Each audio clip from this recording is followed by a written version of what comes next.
Você já ouviu alguém dizer assim: depois que a doença começou, ele ficou irreconhecível? Ou então, ela sempre foi calma, mas agora está agressiva, desconfiada, não parece mais a mesma pessoa. Essas são frases muito comuns quando a família começa a conviver com uma pessoa com demência. E sim, em muitos casos o comportamento muda. Mas entender por que isso acontece é essencial para que o cuidado seja mais leve e sem culpa. Eu sou Bárbara Cabral, terapeuta ocupacional, professora, pesquisadora, especialista em gerontologia.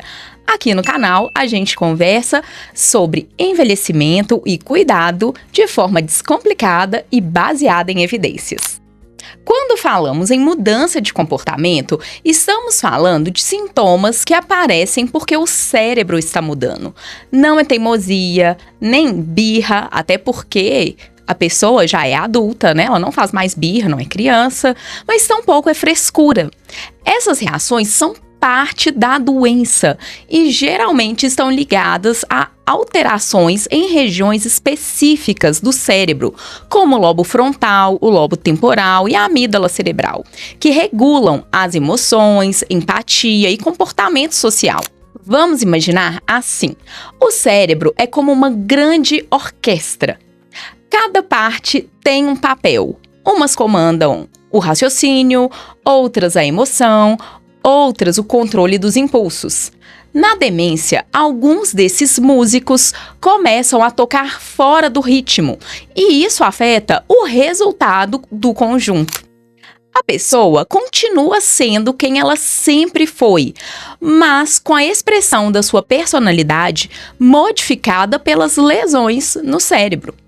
Essas mudanças podem se manifestar de muitas formas: irritabilidade ou agressividade verbal, apatia, quando a pessoa perde o interesse por atividades que antes gostava ou por pessoas que eram muito queridas, né? Ou pelas pessoas de uma forma geral. Desconfiança, por exemplo, acreditar que estão escondendo os objetos ou roubando algo. Impulsividade, falar coisas sem filtro ou agir sem pensar. E, em alguns casos, até comportamentos inadequados socialmente, como fazer comentários impróprios, tirar as roupas em público, fazer as necessidades fora do banheiro e assim por diante. Essas alterações são chamadas de sintomas psicológicos e comportamentais da demência, ou SPCD, a sigla, ou sintomas neuropsiquiátricos, e estão entre os maiores desafios para familiares e cuidadores, e também para os profissionais de saúde. Do ponto de vista clínico, tudo acontece porque as regiões do cérebro, como eu falei, responsáveis por inibir impulsos, regular o comportamento e interpretar as emoções, vão sendo afetadas. Em demências como a demência frontotemporal, por exemplo, isso é muito marcante logo no início. A pessoa pode se tornar desinibida, fria emocionalmente, ou inclusive ter esses comportamentos socialmente inadequados, né, como eu falei anteriormente. Já em demências como Alzheimer, essas mudanças costumam aparecer um pouco mais tarde, mas o impacto na convivência familiar é igualmente grande. E é importante dizer, a família sente muito essas mudanças e não é por menos. Às vezes, o cuidador lida com a sensação de ter perdido a pessoa que conhecia, mesmo ela estando aqui, estando viva, né? A gente vive esse luto antecipado, porque é como se a pessoa que a gente conhece não estivesse mais ali, não é mesmo?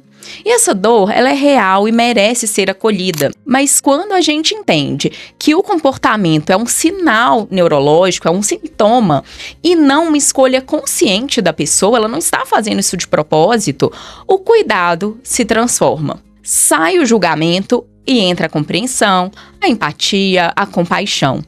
Agora, o que fazer no dia a dia? Aqui vão 5 estratégias práticas que podem ajudar muito. Primeiro, evite confronto direto. Discutir ou tentar convencer a pessoa raramente funciona. Em vez disso, redirecione a conversa, mude o foco, valide o sentimento. Segundo ponto, observe os gatilhos. Mudanças bruscas no ambiente, cansaço, barulho, calor ou dor podem piorar o comportamento. Inclusive, anotar quando os episódios acontecem ajuda o profissional a ajustar o plano de cuidado. Terceiro ponto, simplifique o ambiente e organize a rotina. Menos estímulos visuais, auditivos, isso também não quer dizer a ausência total desses estímulos, é um equilíbrio. E menos tarefas ao mesmo tempo.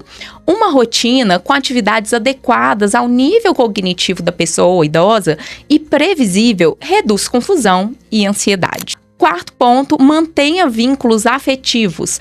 Mesmo quando a pessoa parece distante, o afeto continua sendo compreendido. Contato visual, tom de voz calmo, um toque suave, isso transmite segurança. E o quinto e último ponto, busque ajuda profissional. A equipe multidisciplinar tem um papel muito importante no tratamento desses sintomas. Por exemplo, o terapeuta ocupacional é um aliado importantíssimo para avaliar o contexto e propor adaptações práticas. E junto com outros profissionais, como o médico especialista, o psicólogo, fonoaudiólogo, fisioterapeuta e outros, a gente consegue ajustar estratégias e reduzir a sobrecarga de quem cuida. E claro, se essas mudanças de comportamento forem muito intensas e colocarem em risco a segurança da pessoa idosa ou do seu cuidador, como acontece em alguns casos de agitação, de agressividade, é fundamental procurar avaliação médica. Alguns quadros exigem ajuste de medicação, mas sempre com cautela e apenas sob orientação profissional. O mais importante é lembrar que a essência da pessoa não desaparece, ela está ali. Ela pode se expressar de forma diferente, mas continua ali, nas memórias, nos gestos, nas pequenas respostas de afeto. E o nosso papel como cuidadores e profissionais é criar pontes para que essa conexão continue existindo até o fim, mesmo em meio às mudanças. Se esse vídeo te ajudou a entender melhor o comportamento nas demências, curte, compartilha com quem também está passando por isso e se inscreve aqui no canal.